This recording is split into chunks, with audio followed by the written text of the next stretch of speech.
On this episode of The Road Chose Me, I'm exploring the northern deserts of Namibia, driving riverbeds and finding wildlife in remote places.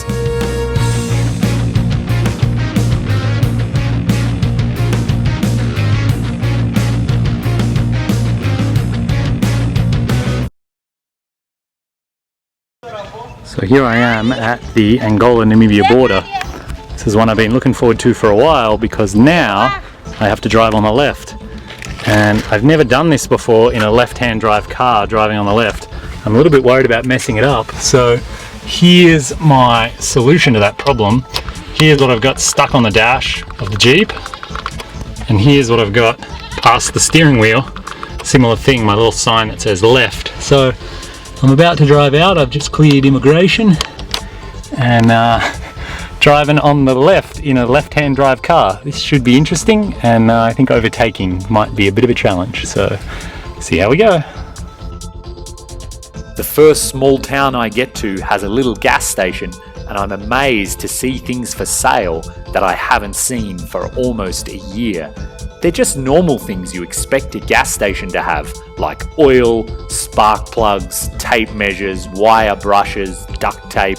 Nothing crazy, but it's the kind of thing that for some reason is really hard to come by on the west coast of Africa. Now here in Namibia, I really feel like I'm in the first world and I can buy anything I want. I get an ice cream to celebrate. After resupplying with everything I can carry, I strike out directly west, paralleling the Kunene River, which is the border between Angola and Namibia. It's funny every time I see the river to realise the other side is Angola.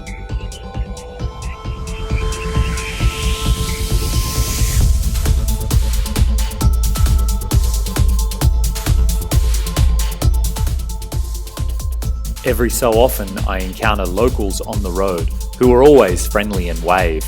The women are all topless and I think they're of the Himba tribe, local to this area. After a couple of days on mostly good gravel, I arrive at the world-famous Poopa Falls. At other times of year, the water level is much higher, but it's impressive nonetheless, and I really enjoy basking in the sun next to the river. After the falls, I strike out in a southwesterly direction, and it's immediately clear these roads see a lot less traffic. At times it's gravel, at times it's a rock scramble, and at other times it's deep sand. For days and days, I don't see another vehicle, not even once. Again, locals I do encounter are friendly, and the days are scorching hot and the nights clear and cool. The stargazing is spectacular.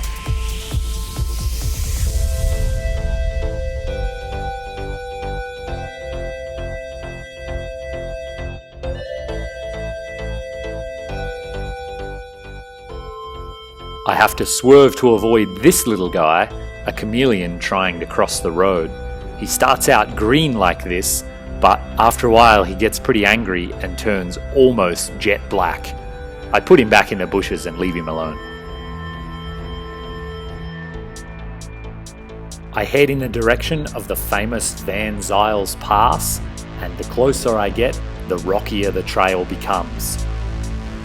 I go up a few famous rock scrambles, but then decide to turn around and go the other way. I'm not sure that I'm carrying enough gas to drop down Van Zyls Pass and make it all the way around to where I'll be able to find more.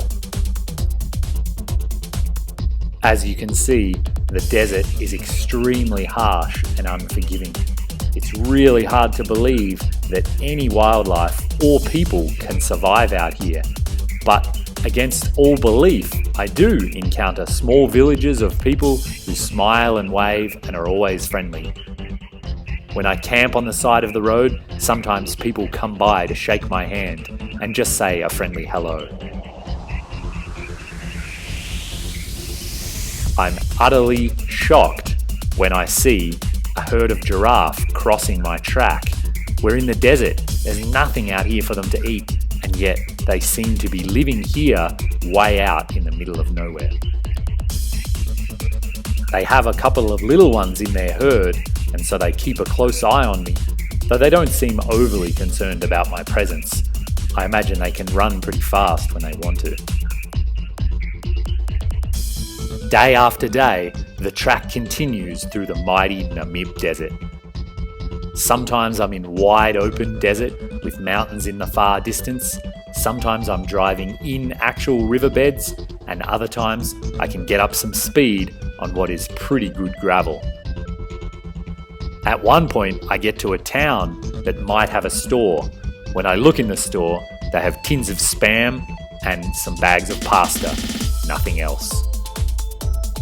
After a while, I chew through all my food reserves and I resort to eating just that. The landscape doesn't change quite as quickly as it looks in this video, but it's actually really close. Every 10 minutes or so, I have to pinch myself and think, hang on, I was just driving in a riverbed, now there's nothing in sight.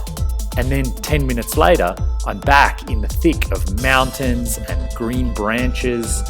It just changes so rapidly from one type of terrain to the next. It's really hard to comprehend, and it means I'm never bored. I could explore out here for months happily.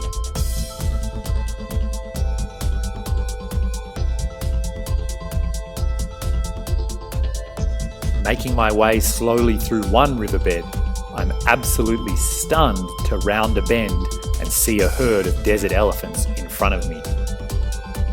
I have to really think hard to realise we're just out here. This is all natural. There are no fences. This is not a national park. These elephants just live out here, hundreds and hundreds of miles from the nearest anything. They've probably been out here for thousands and thousands of years, undisturbed and untouched. It's really special to sit and watch and spend hours as the elephants get used to my presence and then just hang around. They eat food, they throw dust on themselves. They're really not concerned about me at all, and I feel lucky to have this time with them. This guy even pokes his head up and munches away on the branches just 100 yards away. It's really cool to see the animals hang out together like this. They don't seem at all concerned about each other's presence. I feel like they must be friends. Again, he keeps a close eye on me, but he doesn't seem really worried. Eventually, he just walks off at his own pace. I don't think I scared him at all.